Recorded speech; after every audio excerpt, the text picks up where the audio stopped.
Tonight, we shall hurl the gauntlet of science into the frightful face of death itself.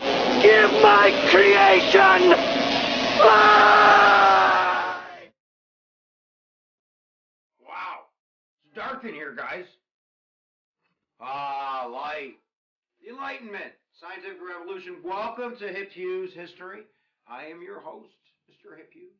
And what we're going to try to do in the next 10, 15 minutes is give you a global world history-based kind of overview of the scientific revolution and the Enlightenment era. Now, these lectures, I'm just going to remind everybody, are designed not to really teach you all the facts, but just to give you kind of a comprehensive overview, broad, kind of strokes of history, just so you feel comfortable taking your exams and maybe banging out, a basic thematic essay. But please don't use these as your mainstay.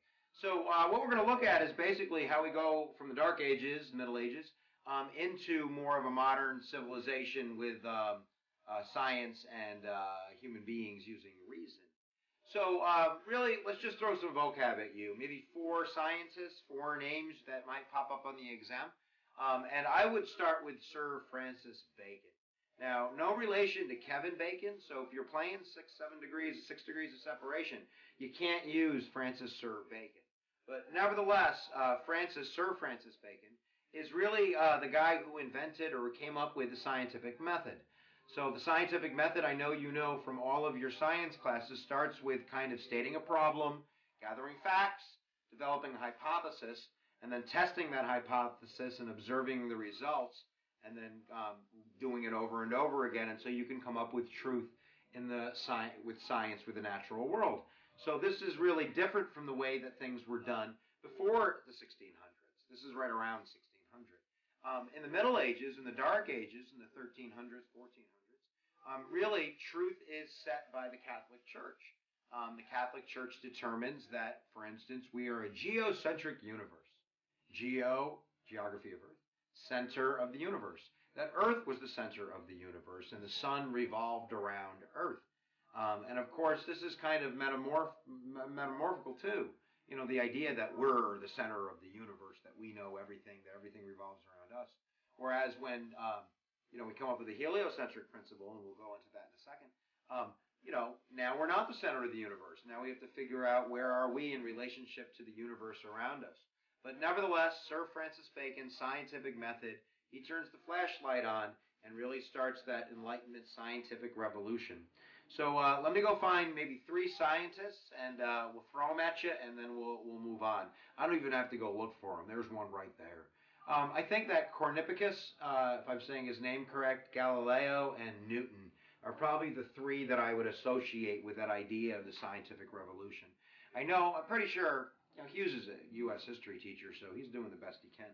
But Copernicus, I'm saying his name wrong, and Galileo are really the people that really kind of zoned in on the heliocentric idea, figuring out through astronomy that there was a universe around and that Earth was definitely not the center of it. Galileo, I'm pretty sure, was forced to recant by the Catholic Church. And then Isaac Newton, of course, is maybe the premier scientist of the concept of gravity and really figuring out how the world worked around us. And these are important ideas because it really kind of breaks off into, now that we know we can investigate and find out things, what else can we do? What else can we explore? And really, the scientific method deals with the natural world, things that are proven, science, astronomy, weather, geology, physics, chemistry, all the onomies.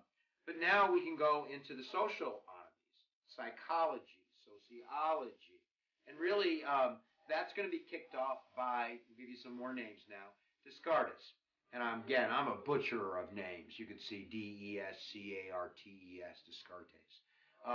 I remember him because I'm a vegetarian, and he's the guy who said that animals were machines. But human beings have the power of reason, and that is an important concept.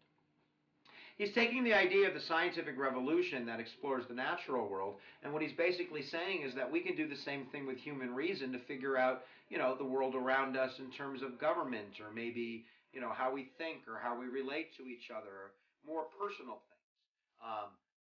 So this is big. This is really individualism. Before it was authority told you what the truth was, And Descartes is saying that we can be the beckoners, that we can investigate and explore through our mind and our reason ideas that can spread like wildfire and affect the world around us. So instead of the world affecting us, we in fact are going to be affecting the world. We are the ones with the flashlight. That is the darkness out there of the Middle Ages. And it's time for us to start doing it, because the Catholic Church is certainly not going to be doing it. And then, technology is going to aid and abet this revolution as well. This is a revolution of ideas. But, throw an invention at you. What's the guy, the printing press? Gutenberg? Oh, no. Look at that. I think it's Gutenberg. The idea of the printing press. The idea that we can now distribute publication, papers, and books. We can spread those ideas and not have to rely on the Catholic Church bringing you to teach you Latin to read the Bible. You can read it for yourself. That, of course, is going to lead to the Lutheran or Protestant Revolution with 95 Theses. Luther. So all of these ideas are going to spread like wildfire. I mean, really, they're responsible, these scientists and Descartes and the idea of human beings through individualism, exploring the world and investigating and changing it. I mean, for, the French Revolution, the American Revolution, capitalism, communism, everything comes from that idea that we can develop philosophy and truth and investigate and explore. So let's go through a couple other Enlightenment thinkers, and then we can probably do it for you. I just have to cough really quick.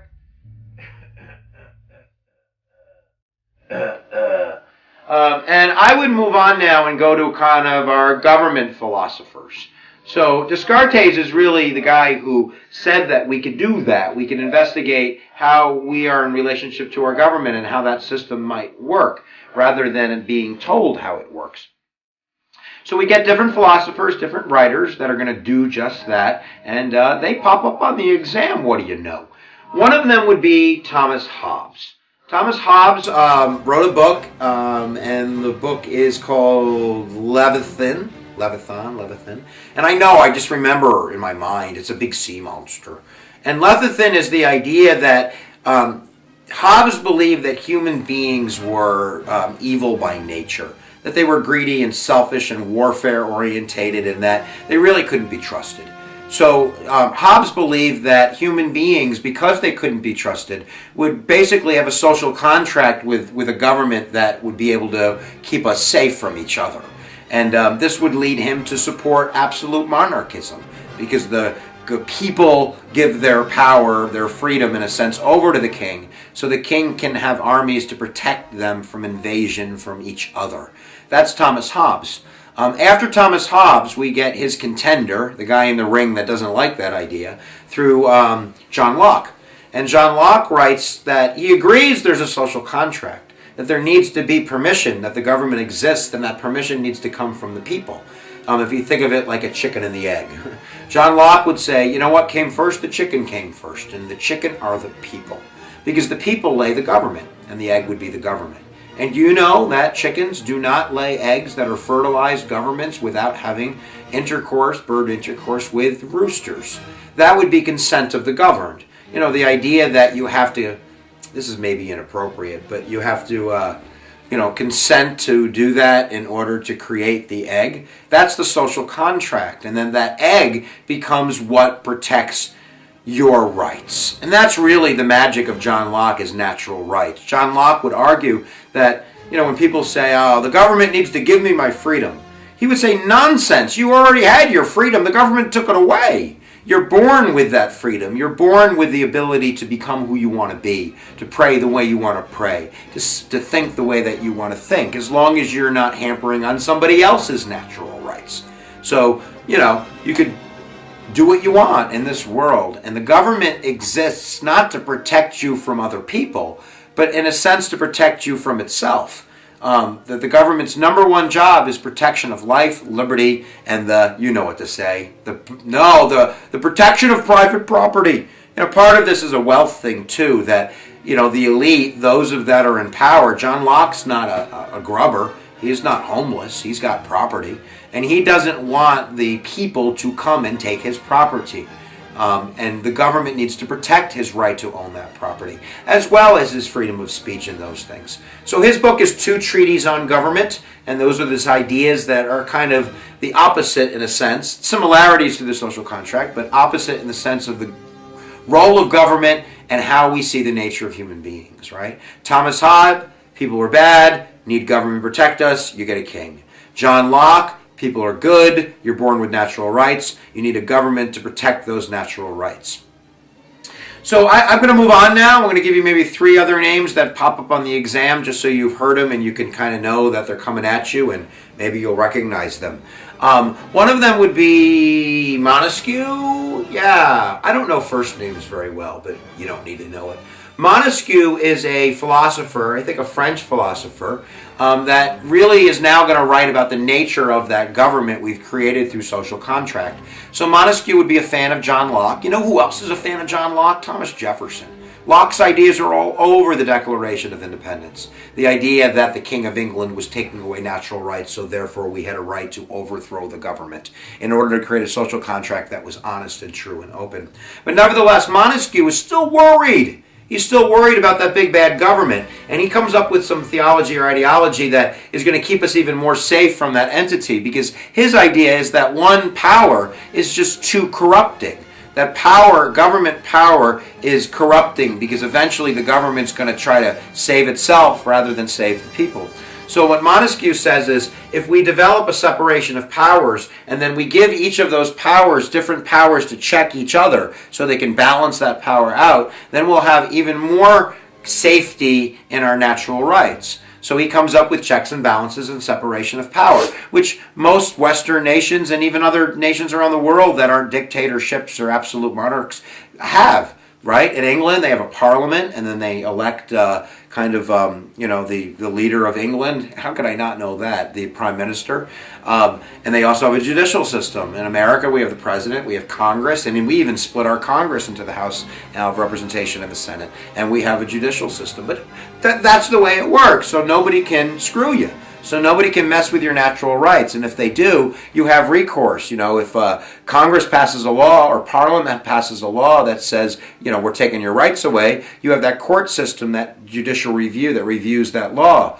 And you have a president that can, argue against it or go to the bully pulpit and argue in front of Americans, whatever. So that's the main idea. All right, I have a couple other guys. I'm going to do Voltaire and Rousseau. I kind of want to know first names. Let me cough real quick. So for Rousseau, Jacques Rousseau, he also wrote a book called The Social Contract, and his main idea is a little bit different but relatable. I think his idea is more of a communist idea, but I don't think we're going to use that word. Rousseau really argued that for democracy, in a sense, which isn't communism, it could be. I take that back. Nevertheless, he argued that the biggest problem in society was the distribution of wealth.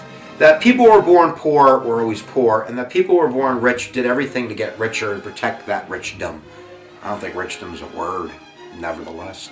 So he argued that government should be run by the will of the majority, the will of the people, that social contract was run by the majority.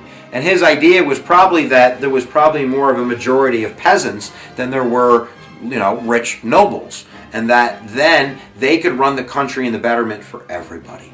So that would be Rousseau. Voltaire is the freedom of speech guy. So I always kind of see his face on fire with yelling. I don't know why that helps me, but he was being persecuted by the Catholic Church for his beliefs, and he stood on the bedrock principle that I will not always agree with what you have to say, but I will die to protect your right to say it. So Voltaire is freedom of speech.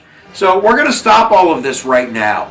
Scientific revolution, right? Enlightenment, starting with Bacon and the scientific method, and then flowing into the political world of Hobbes and Locke, and then going into how government should work under Montesquieu, Rousseau, and Voltaire.